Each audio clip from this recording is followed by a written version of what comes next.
Welcome back to Long Story Short, the channel where we lovingly stare into the void of narrative structure and really hope that the void isn't staring back at us with questions, particularly like around midway through the book.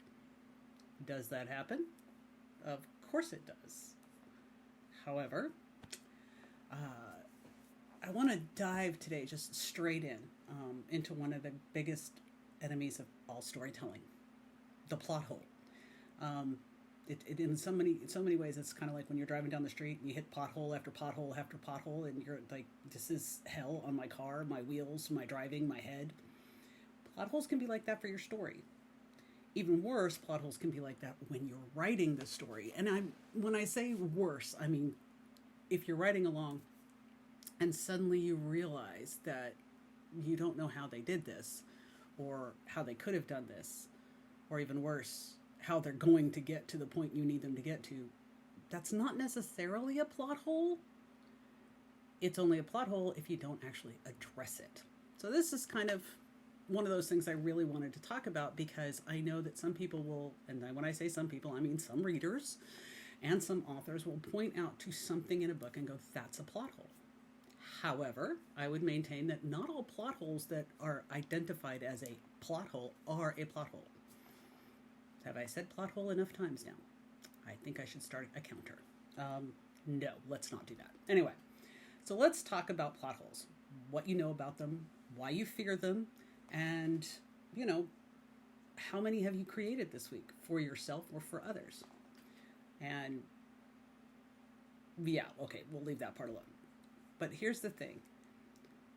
Plot holes don't have to be more than just a slight crack in the story. And if you know anything about kintsugi, I think it's kintsugi. It's a Japanese art form where they use gold to fill in cracks and damaged pieces to make it something better, stronger, and repair the art. I look at the cracks in my story more like art than I do plot holes, because the cracks can be filled in. Something can be put there to make it better. So what do I mean by that? A plot hole is one that swallows the character's logic, the story's logic, the character's motivation, and how you got to where you are. And ultimately, the biggest thing a plot hole does is it destroys a reader's suspension of disbelief.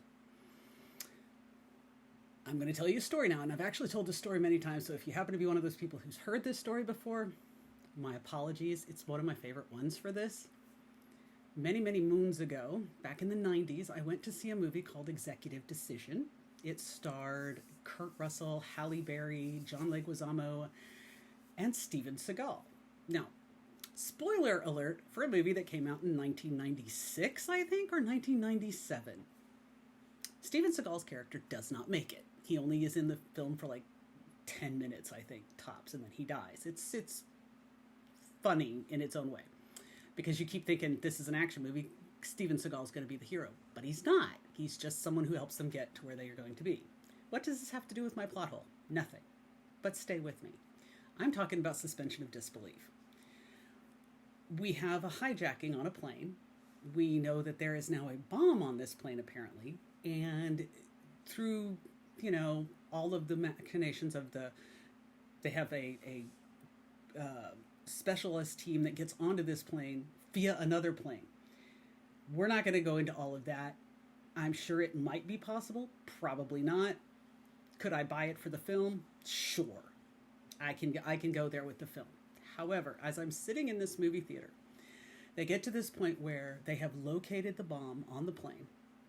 And I'm in a movie theater filled with tech people who all work for either AOL or one of the other software or internet companies that were in Virginia at the time.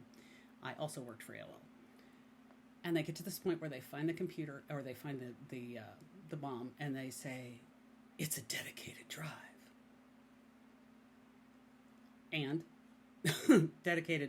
all a dedicated drive means is that it's not on a net.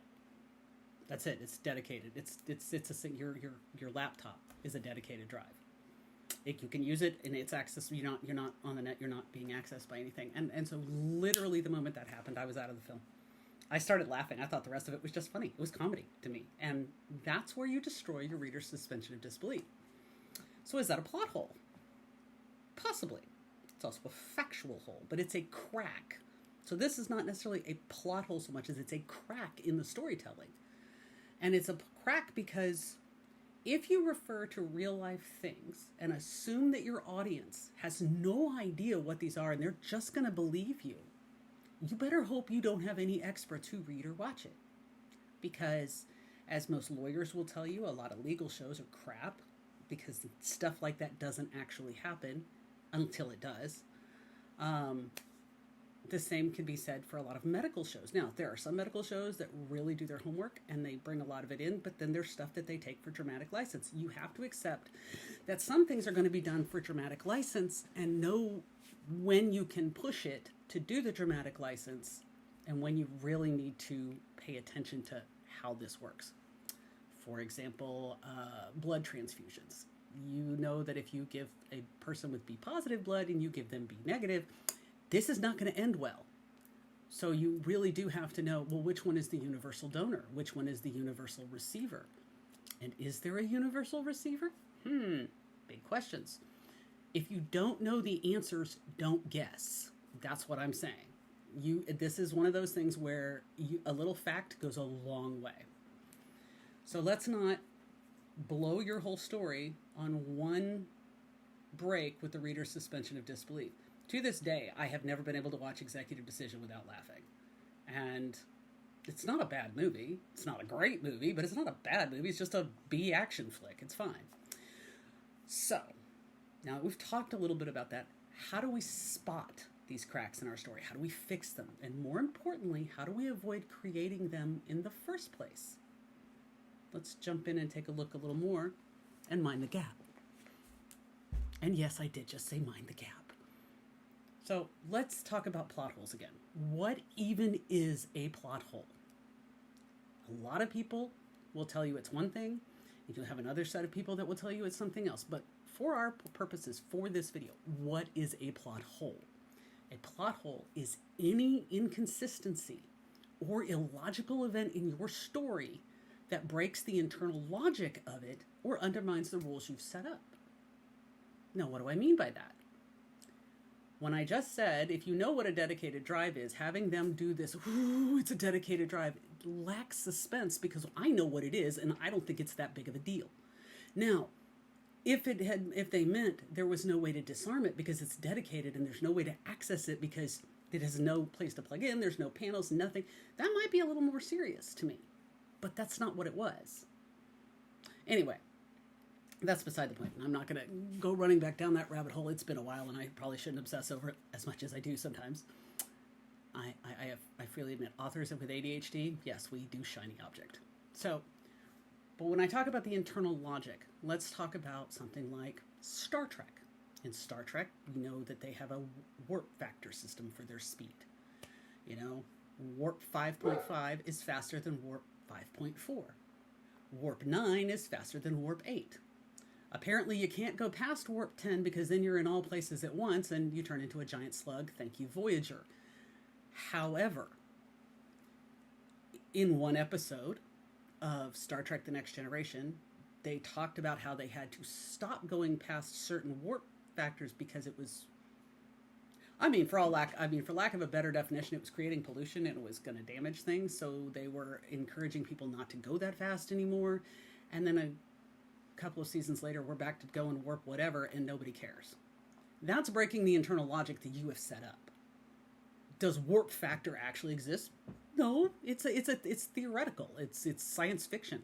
That's the big thing with science fiction. It's science, but with fiction, and you're saying they used to call it speculative fiction. And by speculative fiction, I mean, okay, I'm gonna sidebar here, but you go back far enough, there's book stories by Theodore Sturgeon that talk about nanobots that come from the early 1900s. I don't even know why they knew about nanobots in the early 1900s, but they knew about them. They had a thought process that led them to speculate to it. So that's the thing. If you have an internal logic to your story, and what you do breaks that internal logic without any reason, that's a plot hole. So if you say, you have, for, let's say, what's a good example? You have a tracking device on someone so that and it's embedded underneath their skin so that you will always know where they are. If they go missing, you can track them and, that kind of thing. And let's say that the tracking device is there for their protection, but then they disappear and nobody thinks to use their tracking information. Now, do they not think about it because you forgot about it? Or did they forget about it? Or conversely, are the people who knew about it not the ones who know that this person is missing? So if you have an internal logic, you have to remember it so that you can use it to either support or debunk whatever you're going to do. With a series that I did called the Switchboard Duet, which is not a series so much as it's just a 2-book, it's a duet. There's a character that the guys don't know her by anything other than her online handle and how they contact her that way.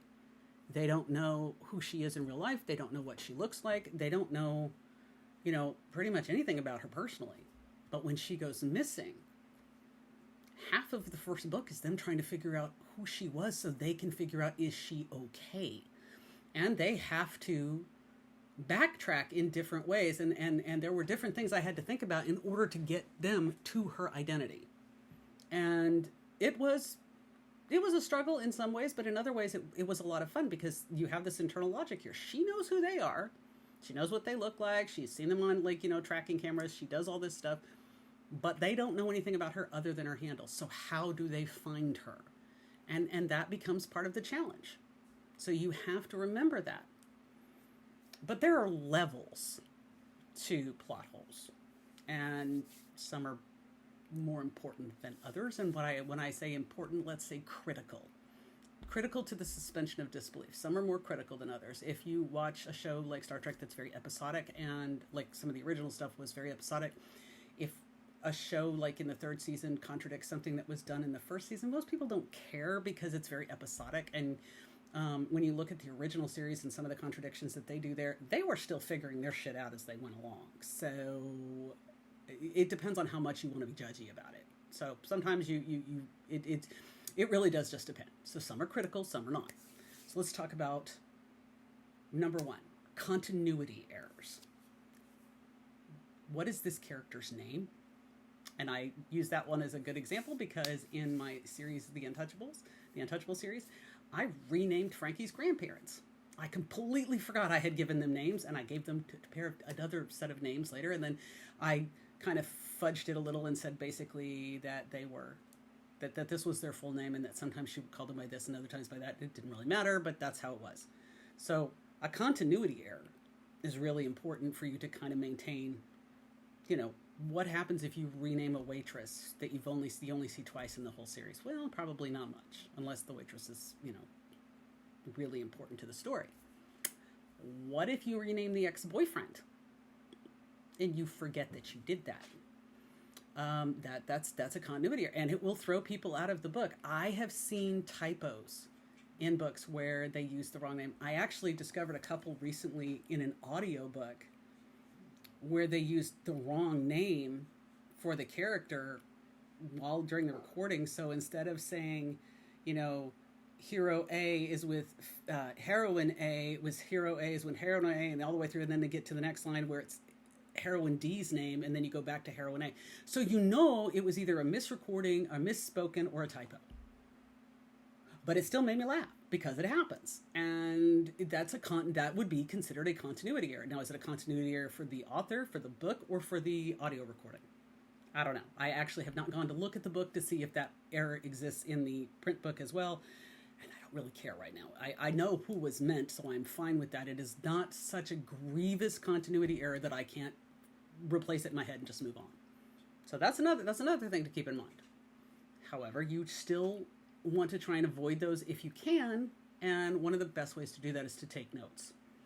I keep spreadsheets of my various characters to write down descriptions and eye colors so their eyes don't keep changing colors, and so their hair doesn't change color, their hairstyle doesn't change color.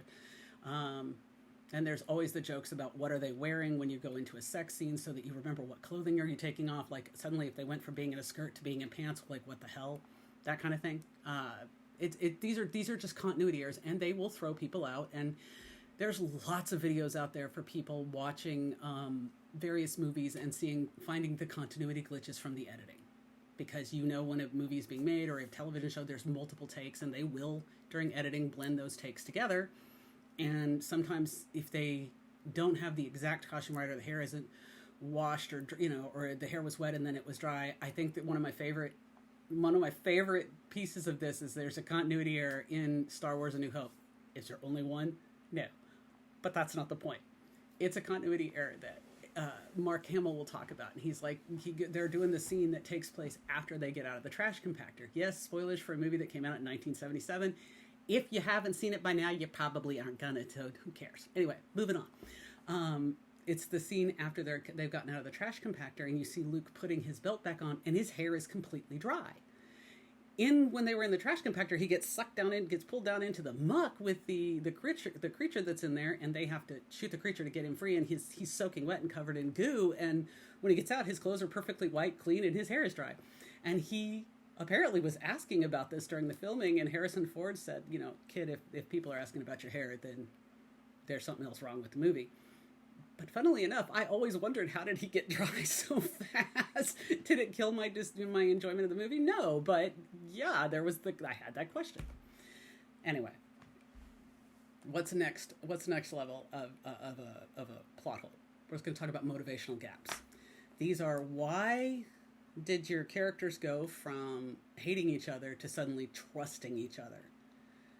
Is there a logical progression there? Is there a development in that relationship between these two characters? Or did you just do it because you needed the characters to trust, because the plot said so?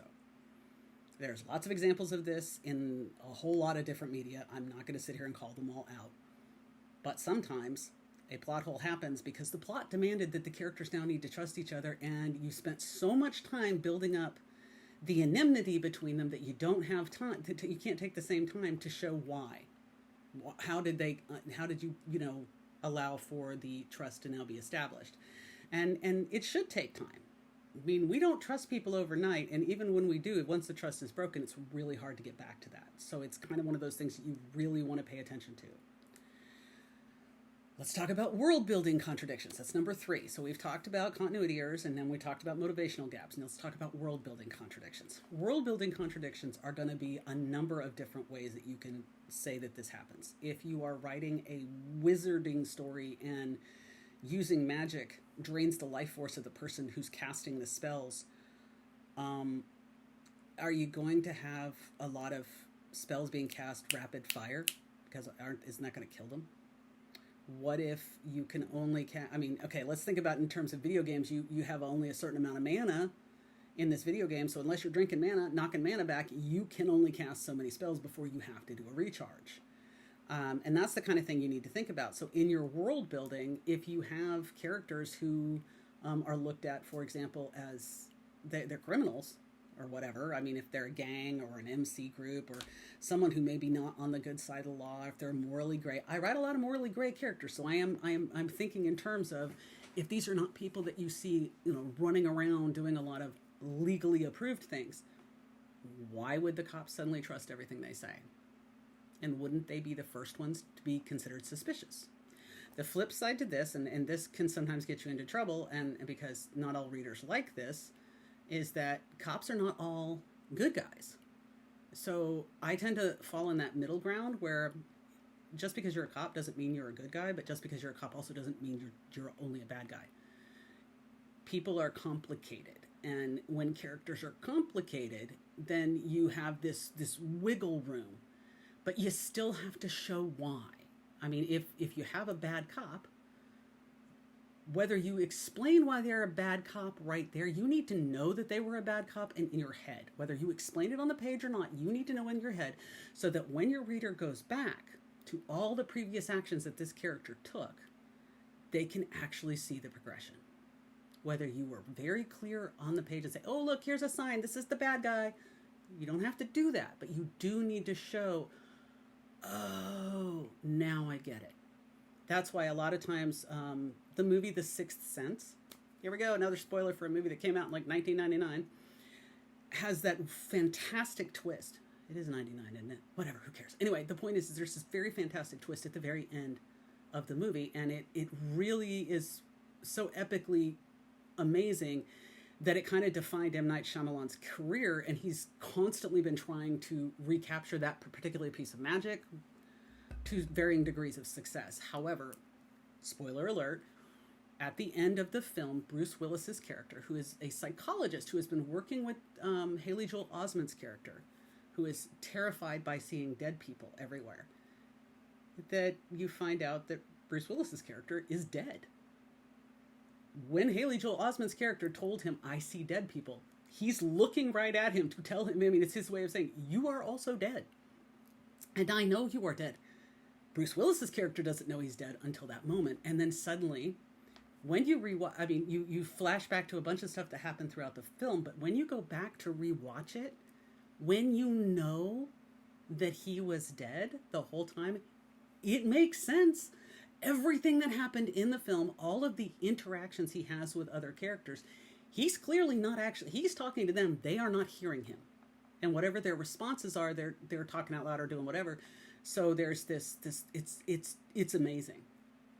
But there's not a world building contradiction there because it's all laid out in the film. You know, so this is the one thing as a writer and as the creator of the story, you really do need to know, so that when you're building your story, you don't put those in. So plot holes aren't just, they're not mistakes. They're not structural mistakes like putting a swimming pool in on the second floor of a house with no plumbing and then acting surprised when your ceiling caves in because of, and you don't have the reinforcement needed. So now you have these different plot holes, different types of plot holes. And again, I'm going to go back to calling them cracks. I think I want to call them cracks because unless the cracks are filled in with gold and covered, they can eventually develop into plot holes, but they don't have to. And that's the big thing here. So let's talk about how do they get into your story? They're not laziness. A lot of people will say it's a lazy writer who does this. It's not. And the reason I know this is because I've had contradictions that show up in my books, and I'm not a lazy writer. I am a fast writer, and I spend a lot of time writing. And sometimes my brain goes faster than my fingers. Think about, for example, when you're reading something or you're typing something and the actual sentence reads something along the lines of, the orange fell into pool. Now in your head, when you read that, you probably put the before pool. That was supposed to be there because your brain has an autocorrect function and it fills in the missing words. That happens to a lot of writers when they're writing. It happens to a lot of editors when they're editing. You know, your brain supplies the word that's supposed to be there, so you keep on going. It's the reason why people can read words that are written backwards. Your brain knows what it's supposed to look like, so it just supplies it for you. Now, it even supplies the correct context sometimes. And that can make it tricky when you know in your head why this character is doing this. And you know that they're going to be the bad guy, or you know they're going to be the good guy, or you know that they have the answer. But you never, ever thought about making sure that elements of it are on the page, that you've now created this gap, but you don't see it as a gap because you know the answer. And this is one of the other reasons why having beta readers, alpha readers, and editors is really important, but we're not going to go into that stage right now. So they sneak in when you rewrite a scene. So let's say you're doing a rewrite. Now you've changed a scene that's 5 chapters in, but it creates a contradiction for a chapter that you did earlier, but because you're so focused on this scene here, you've missed it.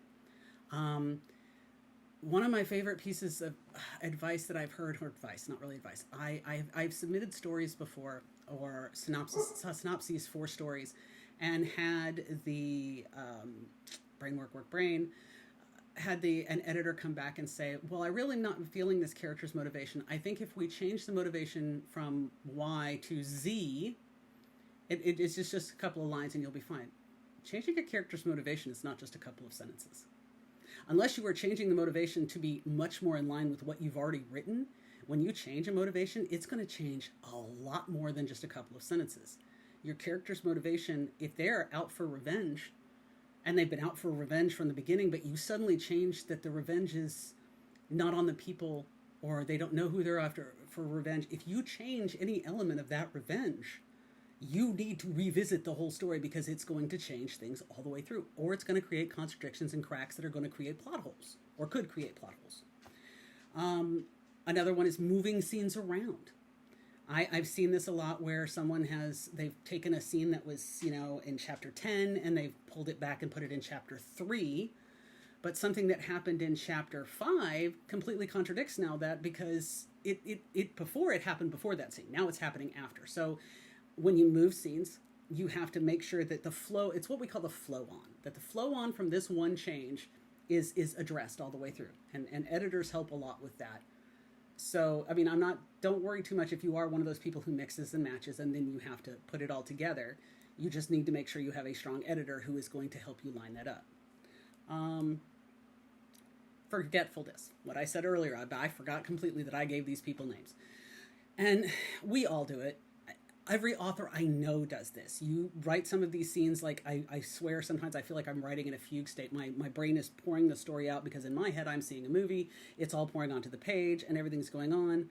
But I never looked back to take notes on these scenes until much later. And then I realized I didn't write down whoever these people were. Now I got to go back and find it. And I don't always know what to search on because, wait for it, I don't know what I called them. And that's just with names. That's not details. Well, let's talk about what if you have a character who's, I'm going to do another Star Wars one because this is one of those plot holes or cracks in the story that gets pointed out a lot that the prequels caused with the original trilogy. Because in Return of the Jedi, there's hey, spoiler alert, Luke and Leia are siblings that, Luke has told Leia, he's talking to her and he asks her, what does she know about her mother? Her real mother. Now, the implication being is that she was adopted. Do you know what the funny part was when I first watched those films? I had no idea she was adopted. None. I was like, what do you mean? I was just assuming your real mother was the mother who died when you were young. But that's the thing. I wasn't thinking adoption. And the adoption thing came much later. But I was a kid back when I watched these, but I still didn't get that she was adopted. I knew Luke was raised by his aunt and uncle, so his parents were clearly dead, or at least not around, but I didn't know that Leia had also been adopted, and that she clearly knew about it. But anyway, that's not the point. The point is that he asked her, what do you remember about your mother, your real mother? And she says that she remembers that she was very beautiful, and she was always sad, very, very sad, but she died when she was very young. Now, flash forward 20 years-ish. Yeah, 83 to 2003, 2004. Yeah, I guess it is 20 years. You have Padme, spoiler alert for another movie, this will be Revenge of the Sith, dies in childbirth. How the hell does Leia remember her mother when she died right after she and Luke were born? That doesn't make any sense. And that's that's one of the problems a lot of people have with prequels. Because when you do a prequel to a story, you need to make sure that everything is left where it was at the beginning of the story. And if you change anything major, you have to think what ripple-on effect is there going to be. And you can't go back and fix the one that's already happened. So you have to fix it before then. So that's one of those things. And so a lot of times the cracks in the stories are just a product of the evolution of the story. And that's fine. You just have to, again, be aware of it. And they do need to be addressed. Some are not going to be so huge that the reader's going to be thrown out of the book, but some are going to create more problems for you down the road that you want to try and avoid. So how do you catch these cracks before a reader does? Well, again, I'm going to bring up alpha readers, beta readers, editors, rereading yourself. A lot of times when I'm at the very end of my editing passes, I will go back and read the story from the end, sentence by sentence backwards. Because that takes me out. I'm not getting sucked into the story. I'm rereading the facts, and I can catch errors that way too. So there's a lot of different ways to do it, but let's talk about one way to do it for yourself. As either are you doing it in your, do you do it during the drafting process? Do you do it during the editing process? Or here?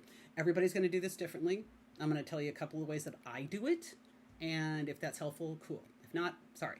So step 1. Become suspicious of everything that you've done.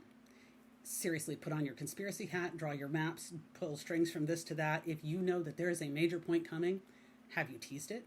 Have you foreshadowed it?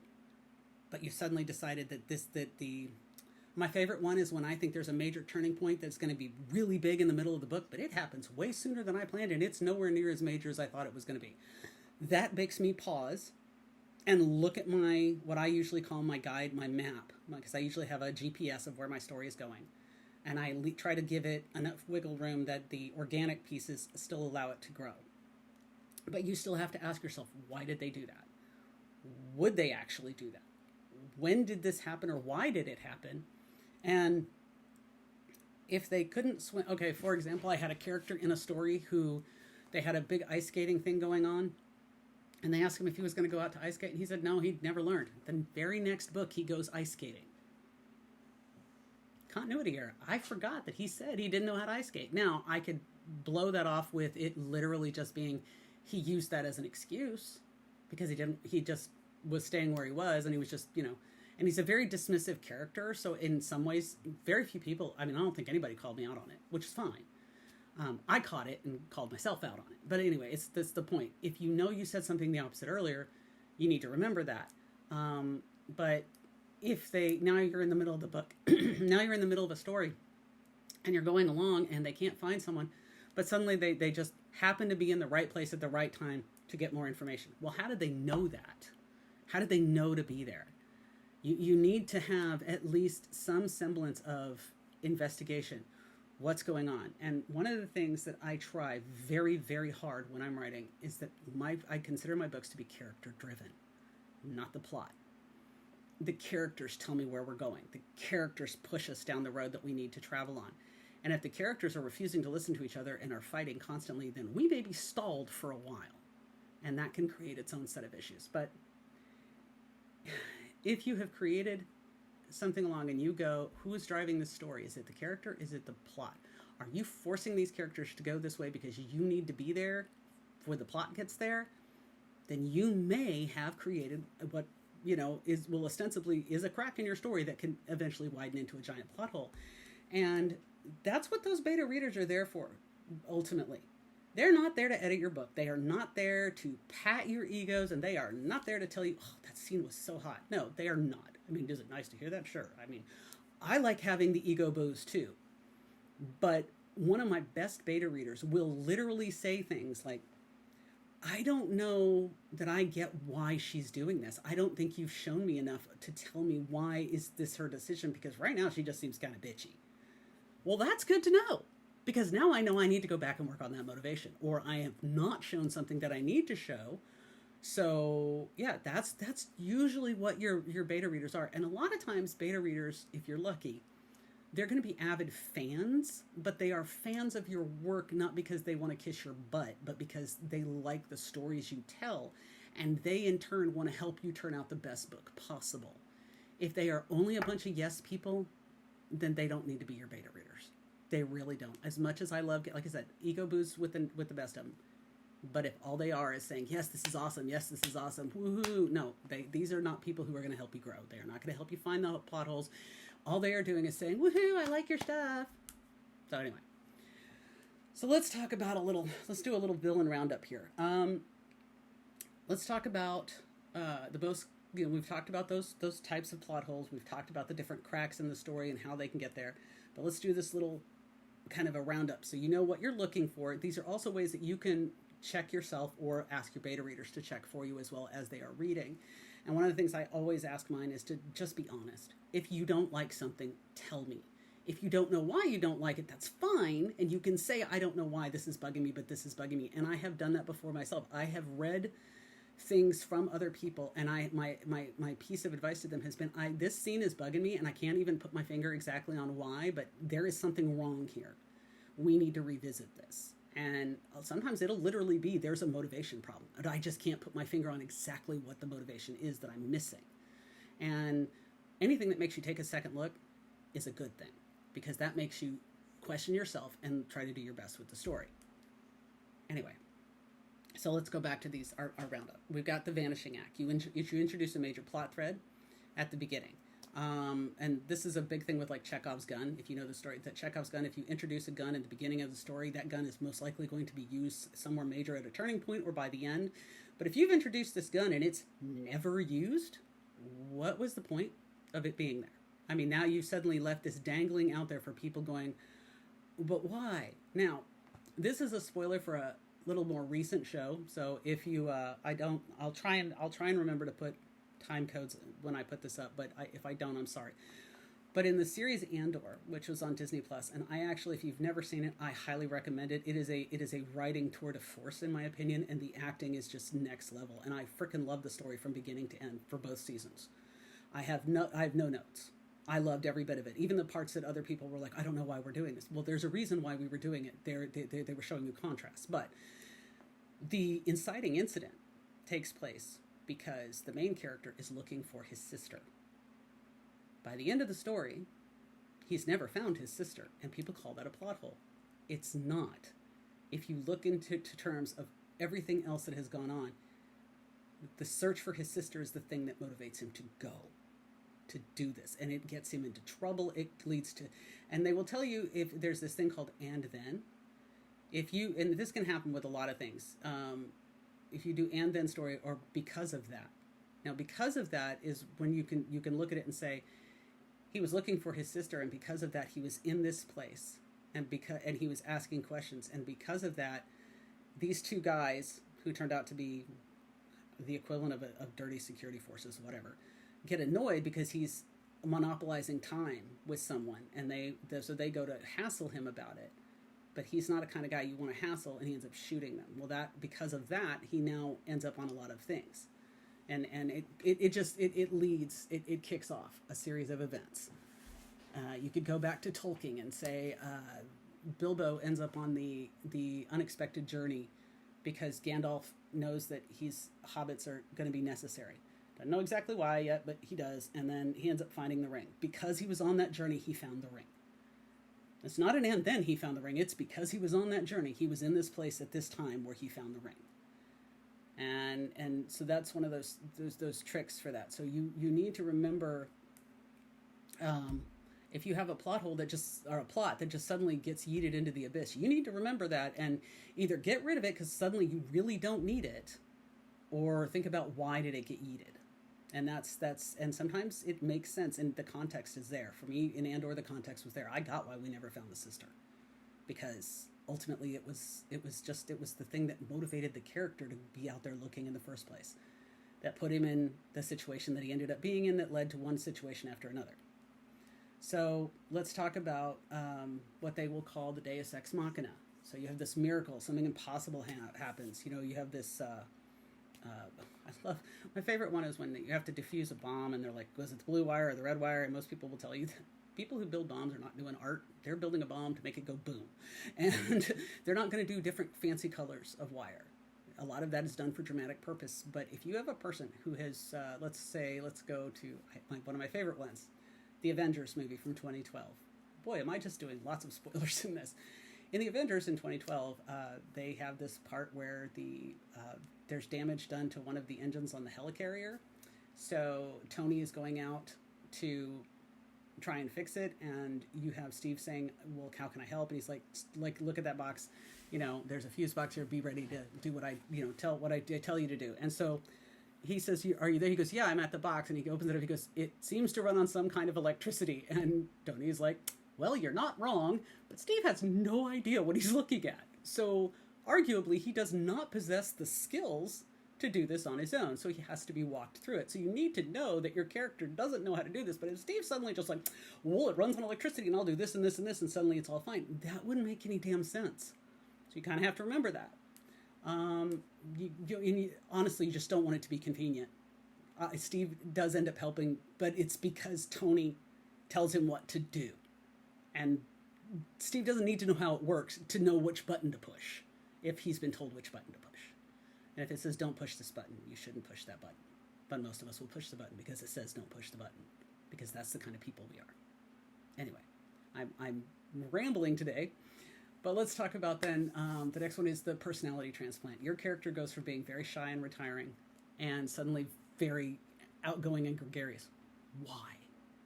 They went from being super stoic and very antisocial, but suddenly they're, very outgoing and very happy. If they're a person who's incredibly careful and doesn't make a decision fast, but they suddenly rush into danger.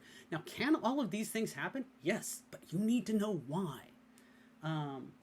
And it can't be just because the plot needed them to do it. You need to know. It has to be character growth. Another one is the world doesn't work like you set it up in the rules. This is that, like I said, that if it contradicts its own internal rules. You need to make sure if you have a strict limit on your magic system, you need to make sure you observe those strict limits. If you set up a theory that there's all these trials you have to go through in order to get from point A to point B, you can't just skip the trials. You need to show them. Then you have the, my favorite, and this is also kind of a Deus Ex Machina. It's the character who reads everything, so suddenly they've like absorbed all of the information, and they don't need to know anything else. You know, they just know it now. They didn't know it before, but now they know it, and you don't want that to be what your character does. Okay, let's talk about plugging these holes. Let's talk about what we're going to do our kintsugi to put the gold over these cracks. I mean, are we going to grab some duct tape? I mean, there's not pretty much anything you can't fix with duct tape and baling twine. But how do we fix it? So there's a couple of three things. We've already talked about some of this as we went along. Foreshadowing. If something seems too convenient at the moment that it happens, you don't have to change that it happened. You just have to go back and tease things along the way so that you know why this happened. You need to make that payoff feel earned, not just random, or it's a roll of a dice and that's why it happened. If they were taking let's say your character suddenly knows how to, write music suddenly, or can read music, but they never knew you didn't know anything about music at all. Well, maybe they've been taking an online class. They just didn't want anybody to know they were taking an online class. You just have to give us that foreshadowing so that we can understand why they were able to do this. I have a character in one of my stories that constantly said she couldn't carry a tune, couldn't sing, but she only ever said that because that's what she was told. So it's the people around her who have to say, no, you really can sing. You have a beautiful voice. But she didn't know she did because she was always told she had a crappy voice. I mean, that's one. You need to justify your logic. If we're talking about that internal logic, if something happened and there's not an explanation for it, you need to have it make sense. And even if what the choice they make is the wrong one, and especially if it's the wrong choice, especially if they're making a bad call, the internal logic needs to be consistent. And that's important. When a character is kidnapped by people who are doing it for her own good, but they don't tell her that, she has no idea who these people are. She's already been in one bad situation after another. Why would she believe them? All she knows is they have kidnapped her. So what's the first thing a person who's been kidnapped should do? Try to get away. That's the first goal. So, but everyone's like, but they're just protecting her. She should be able to discern it from their behavior. Why? Isn't your perspective on something going to be coloring every interaction? Because if you are looking for a problem, don't you automatically find one? I mean, I'm a little cynical, I admit it. What if it's, okay, so I can't do foreshadowing or I can't fix the internal logic. This happened, but it's a problem. What do I do? Get rid of it. Take it out. If that thing really doesn't work, it doesn't work. And it's okay to take stuff out of your story. It's okay to edit it and take it out and say, this didn't work, so I'm just going to cut it. I had another book not too long ago that I had this whole framing device that I was using for it. I thought it was going to be great, and I was having a lot of fun with it, but by the time I got to the end, I realized there's no way that framing device is going to work. Now, I could have done one of two things. I could have rewritten the end of the story to make the framing device work, or I could just get rid of the framing device. I just got rid of the framing device. I didn't need it, so bye-bye. I will say that if your choice is between deleting something, like one scene, or in this case, a framing device, versus completely reworking your book, I would just say cut the scene. And that's when they say, be willing to sacrifice your darlings. Don't love your story so much that you're not willing to do what's best for it. So if you've got the thing where you've moved stuff around and you realize that now you've created a crack in your story, just resequence it again. Move the things if you've got something that happened here that now contradicts what happened here, then move this thing out. put something else in, build it up, or use this to change what that reaction was there. There's lots of ways that it can be done. Reordering it, sometimes you don't even need to change everything. You just need to put it in a new order. Prevention is always going to be easier than fixing, but prevention is not always 100% foolproof because we're human and we're flawed and it happens. So one of the things that I do is, like I said, I keep a spreadsheet. I write down all the names. I write down that if I mention parents, if I mention siblings, if I mention where they went, if I mention what they're studying, if they have a class schedule. I mean, I keep notes on all these things that I need to remember because while it might just be a one-off reference, it could be referenced again. It could be necessary again, so I need to be able to keep track of it. And you really also, I would say, timeline. You need to have a really rough idea or at least a good snapshot of the timeline that you're working in. Every time a major thing happens in your story, ask why. Why is this happening? Why is your character doing this right now? Do they have a reason for doing this right now, or are they just doing it because the plot says they do? If it's, and honestly, every single time your answer is because the plot needs them to, you need to revisit that because that's going to create a crack, and this is a good chance for you right here to address it before it becomes something unfixable. If everything happens just to move your story forward, that's probably, like I said, a good place to just pause because this is that internal logic. This is that character drive. I like that character driving. And at the end of the day, plot holes, cracks, they're all a part of our process. This is not something to be upset about or afraid of. Nora Roberts once said you cannot edit a blank page, and you can't. Getting the story on the page is the first step. Editing it is the second step. And fixing the mistakes is the third. So essentially, what I'm saying is that no story is going to be perfect. Some of them are going to feel perfect. Some of them are going to feel incredible. And yet there will still be a little flaw here or a little flaw there. And that's okay. What makes a story incredible is the immersion of the reader into the narrative, into what is happening with the characters, and them living that piece, that sliver of the life that you have given them. And I honestly think at the end of the day, even a small continuity error there does not throw you out of that story, then it is a good story. And most readers are going to forgive those little errors. I mean, I forgive them in books that I've read. Even when I think about them and I laugh about them, there's a typo in a book that I read in like 1985, and every printing since I always check when there's a new printing to see if they fixed that typo. Nope, typo's still there. And it only sticks out because I happen to remember it, and it's funny to me. Does it remotely diminish my joy of the story? Not even a little bit. But if you try to build the framework of your whole story and the climax of your story on this wibbly-wobbly piece that has no foundation, the readers are going to notice that, and they're going to wonder. And even if one reader doesn't, another reader will. And don't just assume that your readers aren't going to see it, especially if you're making up facts and that kind of thing. You don't have to be perfect. You just have to have an internal logic that's consistent. You don't have to be absolutely dead on with every single word, but you do need to remember the facts that you've established. Everything has its own rules. And if you're the one writing the rules, you cannot be the one who breaks them unless you explain why you are breaking them. And don't ever just break them because the story needs you to break them. Break them because the intention is there, because the characters have to break them. If there's a prophecy, if there is a character whose magic is only inherited, if you are whatever, the point is that you need that series. You need to know why this has to happen.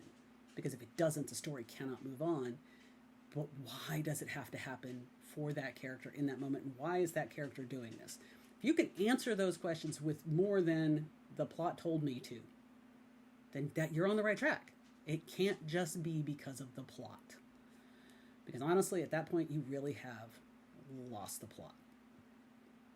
And I almost want to wrap up right there, but let's just get to the end here. And this is probably my longest video so far. And if you've stuck out with me this whole time, thumbs up to you. Thanks for being here. Tell me in the comments if you've written a plot hole into a story and then you've discovered it. What's the worst one you've ever written? What is an example of one that you found and were able to fix? Some of my favorite ones are if you've got an amnesia or time travel storyline, of like what breaks the internal logic.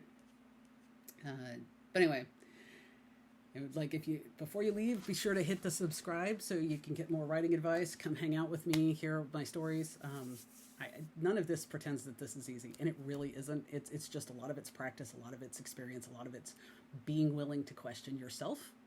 So until next time, write boldly, revise ruthlessly, and remember, foreshadow everything, even this.